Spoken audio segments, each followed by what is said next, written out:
nos acompaña, Todo junto. nos acompaña aquí en Camino al Sol, y nosotros los viernes esperamos esta conversación. Dalul Ordey, licenciada en Psicología, doctora en Neurociencia Cognitiva Aplicada, y siempre viene como poner nuestros cerebros en orden. Doña Dalul, ¿cómo está usted? Buenos días. Muy contenta de estar aquí como siempre, de que sea viernes. Y bien, recibiendo la primavera con cariño, porque viene ahí el mes más lindo, más hermoso del año. Ya. Claro. El mes de su cumpleaños. Claro, Dalul cumpleaños en abril, yo cumpleaños en abril. Exacto. Lo voy a anunciar. Dalul cumpleaños el 20 de abril. Y yo cumplo el 4. ¿Y ya ustedes investigaron finalmente quién fue que les robó el mes? No, todavía no lo he averiguado. No importa. Ana Belén anda averiguando. No ha podido. Bueno, Dalul, contigo vamos a hablar hoy sobre lo que sucede en el cerebro cuando estamos cansados. Buen tema para viernes. Sí, bastante apropiado. Porque hay una serie de factores que suceden en nuestro cerebro cuando estamos cansados. Y vamos a definir el cansancio como esa falta de energía, de vitalidad, de fuerza para realizar una acción o para seguir actuando luego de haber pasado por un proceso de actividad física, mental o emocional, que eso es importante. Cualquiera de las tres o las tres. Y además hay un segundo factor, que eso lo vamos a tratar en la segunda parte de lo que vamos a hablar, que tiene que ver con que el cansancio se puede producir también por aburrimiento, hastío, angustia, tristeza. Entonces hay dos tipos de factores que pueden dar como resultado una situación de cansancio en la persona. Ahora, ¿qué pasa en el cerebro cuando nos cansamos? Hay que recordar que a pesar de ser tan importante, nuestro cerebro ocupa o tiene entre el 2 y el 3% de nuestro peso corporal. Sin embargo, absorbe entre el 20 y el 30% de toda nuestra energía y de todo lo que nosotros tenemos como motor de acción. Ahí hablamos de oxigenación, de glucosa, de nutrientes. Por lo tanto, ese órgano tan pequeño consume más entre el 20 y el 30% de nuestra energía. Cuando estamos en una tarea, ya sea una producción intelectual, ya sea una actividad física, ya sea una situación emocional, esa energía se consume y entonces entra lo que se llama el proceso de cansancio. ¿Y qué hace el cansancio? El cansancio desactiva el sistema. Lo que hace es que empieza a redistribuir la energía para que podamos seguir accionando. Pero ¿qué pasa? Que empieza esa redistribución de la energía hace que se disminuya esa cantidad de energía que está en nuestro cerebro, y especialmente en un área que se llama la corteza prefrontal, que es la torre de control de todo lo que hacemos. En la corteza prefrontal, que es el área del cerebro que está justo detrás de la frente, se encuentra el centro de regulación de lo que hemos denominado y de lo que hemos conversado anteriormente, que son las funciones ejecutivas, que tiene que ver con ¿qué? Con la planificación, con la toma de decisiones, con la gestión emocional, con el control emocional. Entonces, por eso vemos que una persona cansada es más reactiva, porque su nivel de control emocional está disminuido de manera natural por esa falta de energía que tiene. Pero además tomamos malas decisiones, pero además no razonamos a la misma velocidad y con la misma capacidad y calidad que lo haríamos si no tuviéramos ese proceso de cansancio y de falta de energía a nivel de la corteza prefrontal.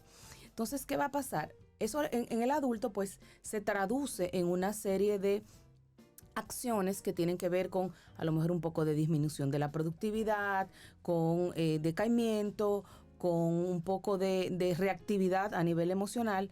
Pero en los niños eso se magnifica, porque cuando un niño está cansado, por la razón que sea, entonces ahí entra el tema de la falta de control del niño. Entonces, un niño cansado es un niño que va a tener energéticamente su cerebro bajo y por lo tanto su proceso de desarrollo ejecutivo, que además está en proceso, está disminuido, y por lo tanto el niño que a lo mejor está descontrolado es un niño que puede estar cansado y su cerebro no poder regular adecuadamente sus acciones y sus actividades. Pero Dalul, tenemos la impresión por lo menos culturalmente hablando, de que el cerebro del niño está apenas con el plástico. Es decir, ese cerebro lo aguanta todo y de hecho nosotros mismos en algún momento hemos verbalizado, decir, no, ese cerebro, es el cerebro del niño, está listo para lo que sea, no se agota, está nuevecito, no yo que tengo tantos años. ¿Cómo se agota el cerebro de un niño? Actividad física, situaciones emocionales, Ok. que a nosotros entendemos que los niños no se dan cuenta de lo que sucede en su entorno, y claro que se dan cuenta y claro que lo viven, quizás no lo canalizan y no lo expresan porque no tienen quizás el recurso para hacerlo, pero sí lo siente y eso causa situaciones, eso empieza a producir esa falta de energía a nivel neurológico. Pero también el tema de pasarse rato haciendo tareas, estudiando, como pasa con uno cuando está en un trabajo haciendo un proyecto o entregando un informe. Es exactamente lo mismo. Lo que va a pasar es que el niño, al tener un nivel de actividad mayor, su cerebro y su sistema consume mucho más energía. Entonces, por eso, cuando esto sucede, entonces vemos a un niño que empieza a hacer malcriadeza cuando se siente, cuando le sucede algo, cuando tiene sueño, etcétera. Pero ese nivel de cansancio hace que esa falta de control no pueda él regularla adecuadamente porque su sistema prefrontal está en un nivel de energía muy bajo. Pero ahí viene el otro elemento interesantísimo, y es que otro factor que puede producir cansancio es el aburrimiento. Ajá. Entonces, ¿qué le pasa por ejemplo, a los niños? Siguiendo con el ejemplo, los niños ahora están sobreestimulados. Tienen internet, tienen computadora, tienen celular, tienen tablet, tienen videojuego, hacen 80 cosas. Entonces, están sobreestimulados y sobrecargando sistemáticamente su cerebro. Todo el día. Todo el día. Entonces, por eso se aburren fácilmente, porque el cerebro se cansa. Y porque se cansan rápidamente de un entorno sin estímulos, ellos no saben cómo manejarlo. Es decir, muy común tú ver a un niño que cuando está en un entorno sin algún aparato electrónico o algo, esté aburrido. Claro, porque está acostumbrado a estar sobreestimulado y no sabe qué hacer con esa energía que tiene ahí y que no la puede utilizar en ese tipo de cosas. Entonces, es interesantísimo porque en un estudio y en varios trabajos se ha determinado que el aburrimiento tiene una parte positiva. Okay. Y es que cuando yo estoy aburrido, cuando mi sistema está, digamos que sin mucha actividad, entonces se activan lo que nosotros llamamos la ensoñación, el pensamiento de soñar despierto y todo eso, y entonces se activa la creatividad. Es decir, que estar en Belén con los pastores es bueno. Es bueno. Es decir, vivir en No todo el Sobilandia tiempo, es chévere. Claro, también. porque se habla de que entonces cuando el niño o la persona está aburrida, empieza a ponerse creativa. Ustedes no han oído que no hay cosa más creativa. Claro, Sí, sí, entonces Muchacho, deja de inventar. eso nos pasaba a nosotros, que teníamos que buscárnosla y inventar con lo que tuviera en el entorno. Pero ahora eso no pasa. Entonces, que es un tema interesantísimo para nosotros empezar a trabajar esa creatividad y que además ese proceso de ayuda. ¿Por qué? Porque cuando el cerebro está sobreestimulado, con todo ese tipo de cosas y está cansado, se activa o se acostumbra el cerebro a actuar con base a su sistema primario, que es un sistema reactivo no racional. Por eso entonces, cuando la persona o el niño va creciendo y todo el tiempo ha estado sobreestimulado con este tipo de elementos que no son tan favorables, entonces es una persona que va a tener recursos menos desarrollados a la hora de ser más racional, de gestionar mejor sus emociones, de tener un proceso de racionalización a la hora de actuar ante una situación determinada. Porque sería algo nuevo para ellos, porque no lo han hecho antes. No lo han hecho antes. Y antes de pasar este momentito, quiero traer a la mesa algo que el CEO de TikTok dijo ayer, que es para que nosotros, los padres, los adultos, le prestemos atención. A él le preguntó uno de los congresistas. Él fue abordado por congresistas republicanos y demócratas. Y uno de ellos le fue específico, o más bien la congresista Kim Scher cuestionó los efectos de TikTok en la salud mental de los niños y ella señaló que esta plataforma está diseñada para ser adictiva. Y él entonces comenzó a decir que están trabajando con un instituto para precisamente poner en la aplicación un tiempo donde tú puedas decir qué tiempo vas a estar en esa aplicación.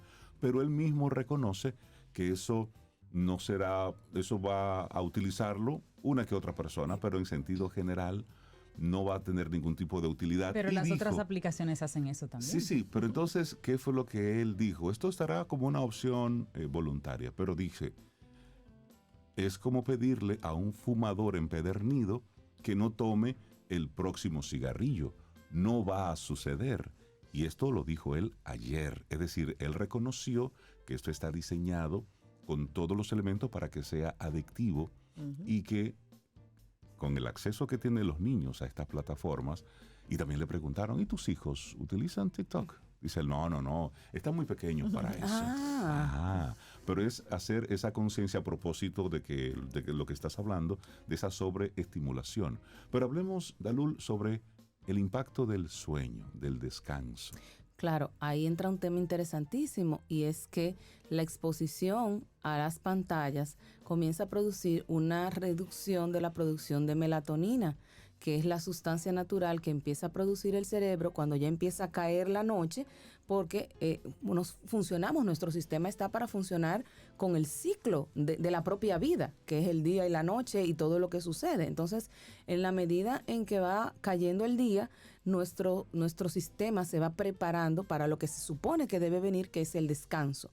La exposición a pantallas entonces evita esa producción natural de melatonina y entonces comienza a ver el niño que no le cuesta dormirse, que se duerme muy tarde o que si se duerme tiene un sueño irregular o ya cuando llega a un sueño adecuado y profundo que se reactiva esa producción de melatonina, son las 5 de la mañana y a las 6 se tiene que despertar para ir a la escuela y entonces vienen ahí, tenemos a Tirso que habla mucho del tema de sueño. ¿Qué pasa cuando postergamos el levantarnos y 5 minutos más y 10 minutos más? Eso es más dañino que positivo y los niños entonces entran en ese ciclo. Y además hay un tema importante asociado a el involucramiento y la interacción padre-hijo. Señores, ahora mismo, yo no sé si es una percepción mía, a los papás les da miedo que un muchacho le diga que está aburrido. O sea, sí, no verdad, pueden tener no, señor, ahora mismo vamos a descansar y no hay otra cosa que hacer que no sea eso. ¿Usted quiere hacer otra cosa? Averígüesela. Entonces, vamos a despertar ese tema. Usted quiere algo, tenga un Lego, unos colores, una masilla. Invente algo. Agárrese Señor, suave. Me dieron una escoba. Exacto. Ustedes saben los carritos con contenes de jugo y las guitarras con gomita y palito que uno hizo. Señores, tú has visto eso. Y los lápices que peleaban y tirapiedras con gomita y pincho. Señores, estos muchachos no conocen nada de eso, pero eso lo hace precisamente esa capacidad creativa que se despierta cuando mi sistema necesita ponerse activo y no tiene con qué. Entonces ahí comienza. Fíjense, hay un refrán aquí que es muy dominicano, que la necesidad se pone creativa. Señores, aquí la gente inventa. Claro. ¿Pero por qué? Precisamente por eso. Porque el sistema, porque de alguna manera requiere poder satisfacer. Totalmente. Y entonces comienza, si no tengo con qué satisfacerme, me lo invento. Claro. Y entonces ese pensamiento flexible, adaptativo, comienza entonces a tener un mejor desarrollo. Entonces, papá, mamá, suéltele un poco esos aparatos, esos videojuegos y póngale otra cosa en las manos o no le ponga nada. Que se aburran. A ver qué pasa. ¿Qué sale de ese aburrimiento? Y mira que antes, todos esos inventos que tú mencionaste hace unos minutos, señores, no había internet. No, para nada. No había YouTube para tú aprender cómo se hacía. No, eso era ensayo y error. Y eso se enseñaba de generación en generación. Claro. Sí. Dalul, y de amigo entre amigos también. Dalul, pero también el agotamiento por acumulación de información. Es decir, vivimos en la época de pandemia, vivimos un momento donde nos saturamos, nos agotamos por un lado de información, pero también el mismo trabajo intelectual, el mismo confinamiento, es decir, pasaron muchas cosas en nuestros cerebros y llegó una especie de letargo. Cuando comenzamos a incorporarnos de nuevo en la nueva normalidad, como le pusieron de nombre, pues entramos cansados, agotados. ese cansancio precisamente por tanta información, por cosas, a lo mejor por basuras que tenemos ahí en nuestro por cerebro. Angustia, por miedo. Claro, también. yo creo que ahí se conjugaron los tres aspectos. Un cansancio físico porque había que hacerlo todo. Sí. Sí. Un cansancio emocional por el tema de lo que demandó el estar en casa, el responder a todas las necesidades y a todos los que estaban allí, pero también la parte física y la parte... ¿Por qué? Porque yo tenía que, además de atender todo lo del trabajo, 30 reuniones por Zoom, había que cocinar, ver que los muchachos estuvieran haciendo y una la angustia tarea, de no entender exactamente lo qué que estaba estaba pasando, la pasando. te incertidumbre llamaban, de que tú no algún sabías. familiar que salió positivo, eso, mira, eso disparaba Pánico, la caos, angustia. claro. Entonces, Sí. ahí tuvo un periodo prolongado Sí. de saturación de situaciones que consumen energía Totalmente. de todas las maneras posibles. Entonces, hace falta un tiempo de recuperación, que yo creo que todavía mucha gente no se ha recuperado Es cierto. de ese periodo prolongado, porque además el cerebro se habituó a estar sobrecargado. Entonces, acuérdense que el hábito se convierte en un tema automático. Entonces, ya yo necesito estar haciendo algo, o estar mirando algo, o estar haciendo noticias. Algo tengo que estar haciendo, porque se creó ese hábito de estar informado, saber qué pasaba. Entonces, ahora hay que desmontarlo, porque ahora también el tema es que esa hiperactivación genera también un proceso que no es positivo para el sistema. Entonces, Dalul, ¿cómo ponemos nuestro cerebro a descansar? Ahí viene un tema interesantísimo. Ponernos tiempos, organizarnos. O sea, hay que dedicar tiempo a cosas distintas.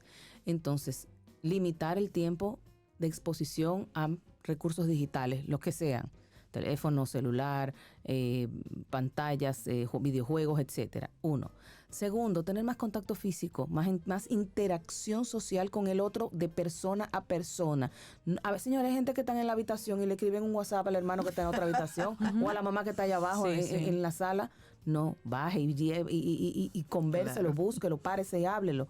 Entonces, mayor interacción social, un tiempo adecuado de descanso, es decir, 2 horas antes de dormir, 0 pantalla. ¿Para qué? Para que de manera natural comience a producirse esas sustancias que promueven un sueño adecuado para que el cerebro, para que el sistema se pueda resetear durante la noche, que eso es lo que sucede. Pero además, ese exceso de información hace que ese proceso de consolidación de memoria que se da durante el sueño, que además no se da adecuadamente porque no dormimos bien, y con esa cantidad de información, entonces de repente la persona comienza a preocuparse porque se me está olvidando todo, porque no me acuerdo de tal cosa, porque dejé una hornilla prendida, o porque salí del carro y dejé la llave dentro. Entonces, ojo con eso, es organizarnos, es equilibrar las cosas que estamos haciendo para hacer un proceso de salud proactivo, para después no tener que tener un proceso de intervención paliativo con las consecuencias que eso va a traer. Claro. Dalul Ordey, lo que sucede en el cerebro cuando estamos cansados. Yo creo que más claro de ahí ni el agua. Dalul, que tengas un excelente día. Muchísimas Gracias por estar con nosotros. Y bueno, deseamos ya tener otra próxima conversación contigo aquí en Camino al Sol. Yo tenía una pregunta, Dalul, perdón que me salga totalmente del tema, pero como yo soy curiosa, ¿a cuál de las 3 funciones vas? Yo no puedo creer esto. Dalul, la gente que quiera conectar contigo rápidamente y tener la conversación, ¿cómo te contactan? Se pueden comunicar al 809-532-1992. Nos pueden contactar a través de neurotraining.do o por Instagram, neurotraining_RD. Tú vas a ir, ¿verdad? Sí. Tú vas a ir A una de las a una de las, tres. de las 3. Sí, eso yo lo sabía. Dalul, que tengas Un excelente abrazo. día. Gracias, David.